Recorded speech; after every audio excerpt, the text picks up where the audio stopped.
if you've ever made an order online and the parcel's turned up and you've been in such a hurry to get into it and you ripped it open and all the contents have gone flying out everywhere and nearly damaged the coins inside, go ahead and hit like and subscribe. So today I just want to make a quick video on some silver I picked up recently, talk about the silver price at the moment.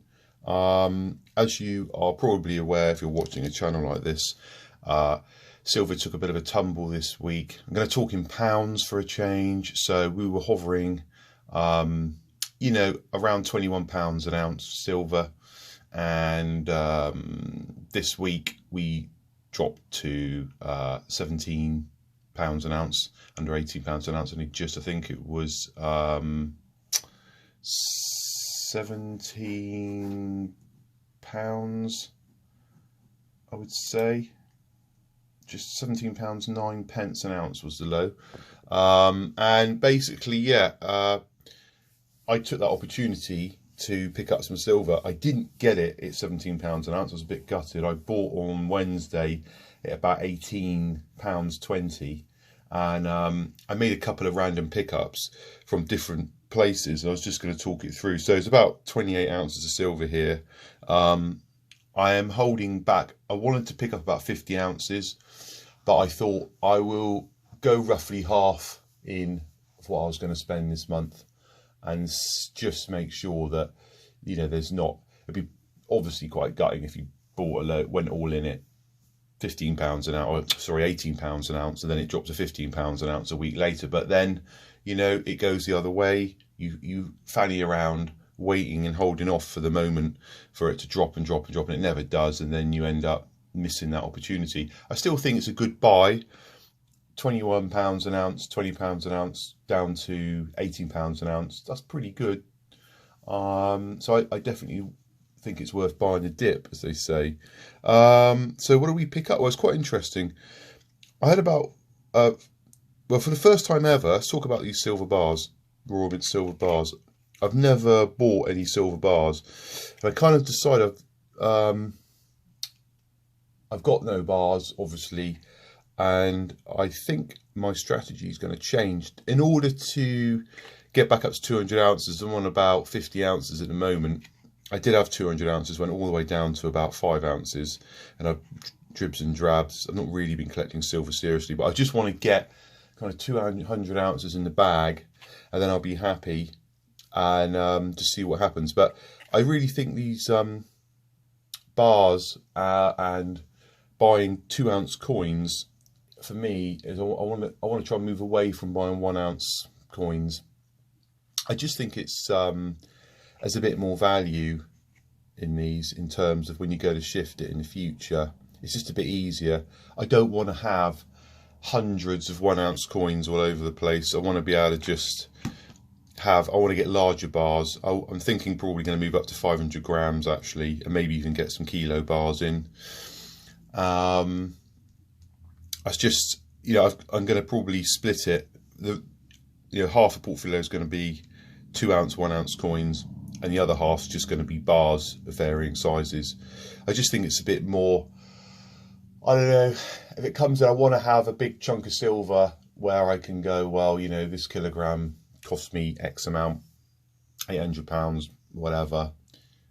Silver price moves, let's say it goes up to £25 or £30 in the future. I want to ship it in the whole lot in one go. I think it's just going to be, obviously I've got to find somebody who wants to take a kilogram of silver, but if I want to just liquidate a large amount and get a large amount of cash back out, I just think it's going to be a bit easier than fanning around with dozens of 1 ounce coins here and there and worrying about whether it's numismatic or what year it is and what design it was. And that's okay, if I want to liquidate a few at a time on eBay or something like that. But I'm probably, when it does come to liquidating my silver, I'm going to want to raise a lot of money. I tend to find it's worked best for me when I've liquidated large amounts of it, like 25, 50 ounces at a time. That's what I tend to do. I don't really sell it one coin at a time. I've done that in the past just to experiment and test the markets, but when I sold my last batch, I just sold it in batches of like 25 ounces. I think 10 ounces was the smallest amount I sold. So anyway, yeah, so that's made me rethink, and this time I'm definitely going to go for larger denominations. What we got here, so we had the Royal Mint bars I picked up. Got these at a pretty good price. Like I say, I do like them actually. Don't really see them around that much. I know it's just me. Obviously you can purchase these off the Royal Mint website, but they always seem to be out of stock. You don't see them around that much. Maybe there's a reason for that. I'm prepared to pay a premium on silver that I feel is in, it's been well looked after, the packaging, by somebody else. It's from a reputable mint, worldwide, global, nationally recognised mint. It's got to hit the mark, but both ways for me. So nationally, everyone obviously understands who the Royal Mint is if you live in the UK, and globally, the Royal Mint's, you know, very well known and reputable mint. I think the premium, I'm prepared to pay a premium on owning that rather than some hand-poured cube that looks like it's been made by an 8-year-old. Although I appreciate the fact it's still the same silver, it's still silver. Well, is it the same silver? I suppose that's the question. I can see people selling it. I mean, it all depends, I suppose. Maybe it's just me. I mean, what are your thoughts on that? I'm happier to pay a little bit more and have something that's branded up, because I just feel in the future, if you're trying to liquidate, it's just so much easier. Somebody can just, it's just, we all know the purity, we all know what we're dealing with here. There's nothing to worry about. So moving on, yeah, so I bought basically, my strategy was, well, it wasn't really a strategy. I just went to a well-known bullion dealer, bought 5 Queen's Beasts, 2 ounces here, and just paid the hit and just got that in the system going, because I was fanning around. It takes quite a long time to hunt things down on eBay and various other sites just to try and I was just taking too long. So I just pulled the trigger on 10 ounces, got that in the system. Then I picked up from a guy on eBay a little mini collection of Queen's Beasts, which was quite good. It's almost prompted me to want to collect the whole 2 ounce series, because I've got the 2016 Lion, the 2017 Griffin, the 2017 Dragon of Wales, and the 2018 Unicorn of Scotland, and they're quite nice. I'm collecting the Queen's Beasts 1/4 ounce gold, obviously. I still haven't found the White Lion yet for some reason. I'm really struggling with that. But anyway, I don't know whether to just bite the bullet and try and get a collection in, a set in, I should say. I don't know really.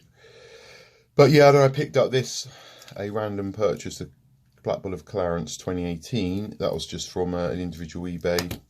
And then this SS Garsopa, if I pronounced correctly, which is a 1/4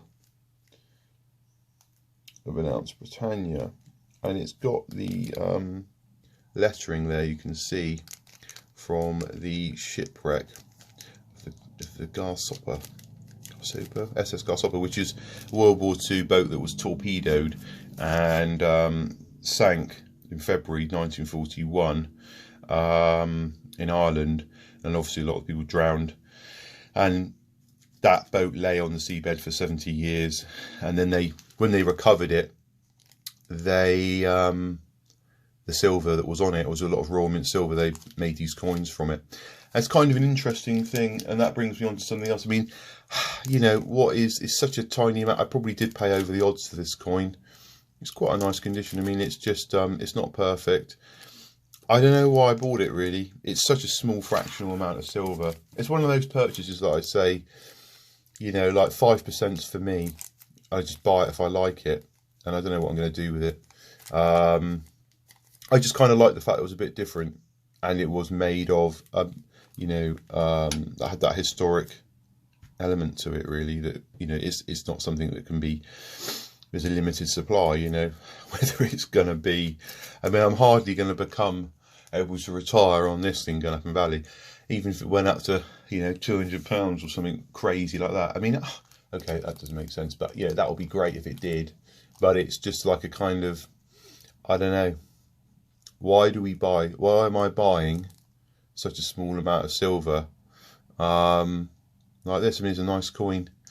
I guess I've answered my own question. It's just because I like it and I'm collecting it, and you've got to separate that away from the bullion, which is just obviously a preservation of wealth and something which I'm just going to liquidate at some point in the future, whether it's 1 year or 3 to 5 years. I'm generally long-term physical, as you know. So anyway, let's just talk about silver price. Should you be worried? I mean, what's going to go on? Does it matter? Is there going to be a further reduction? What if you bought silver recently and you paid £21 an ounce for it? Should you be distraught about that? I don't think you should. I wouldn't worry about it. I think it's just a temporary retraction in the market. I mean, it's obviously rigged. The state of the economies globally is in a shocking state. We've got furlough schemes coming to end, trillions of dollars and pounds everywhere being printed by all the countries around the world. Somehow it's all being held together, and the stock markets are still reaching all-time highs in certain areas. And historically, when obviously when stock markets do well and the economies are doing well, gold and silver doesn't do that well, and therefore based on obviously the dollar index is strong. And this has caused, I believe, this kind of like a fake retraction and correction. But it's a kind of, there's nothing wrong with this correction at this stage. We need this correction in gold and silver in order for it to move forward and create a new base of, I believe, a strong base around the high 1900s, if not 2000. And dollar and silver really needs to do this so it can create its base at £20 an ounce or something like that, hopefully, which could be $26 silver, maybe $30 silver, around that area. You don't want a market that's just got an exponential curve that's just going to go into the stratosphere, because that will crash. The way it's set up, gold and silver at the moment, looking at the charts, is fantastic. I mean, it's just the fact that obviously if you trade it on performance, then you obviously may have lost some money, which is not really what this channel's about. But the great thing about physical, and as I said in one of my videos, can you make money out of trading stocks using your knowledge in this? It hurts when you lose money doing that, and that's what I'm happy buying physical, and it's great because you can just own it and just relax and not worry about it. I don't really care if it goes to £10 an ounce on Monday, and I've paid £18 an ounce for this. Then that's fine. I'll just buy more, and the way I see it's going to average itself out. I'm still going to win. It's not a problem, and you can be frozen with and paralysed because of the volatility of these markets at the moment. So I think I said in a previous video, my strategy is if I'm unsure, which I am slightly at the moment, I'm not going all in. I'm just keeping the stack going and just picking up bits here and there, And I kind of hope it does go to £10 an ounce on Monday. I'm not really worried, because that will be a wonderful buying opportunity. So you should bear that in mind. We want that. But and it's already recovered slightly before Friday's close. So I think that we shouldn't worry too much. Keep on stacking some silver. Let me know what you think. Do you prefer bars or coins? I've never really bought silver bars ever. And do you really think is it worth paying the premium to have these kind of minted these obviously semi-numismatic coins, or should you just, with silver, are you more brutal? Do you just buy the cheapest hand-poured stuff you can find, which is, I'm sure is very good? What would you do? I personally think if you're starting off stacking silver, I would buy something from a reputable bullion dealer, or somebody is a trustworthy seller on eBay, that you and stick with some coins, 1 ounce, 2 ounce coins from a reputable mint. But as you move up, the scale, and the more you want to invest, you might find that you don't want to fanny around having hundreds of coins. You just want to have bars and blocks. So Anyway, so maybe the next time I make a silver update video, I'll have some 500 gram or kilogram bars, which would be interesting. I can see about the storage issue now already with silver coming back. Okay, so enough from me. I hope you enjoyed that. Leave any comments or questions, and I will see you soon.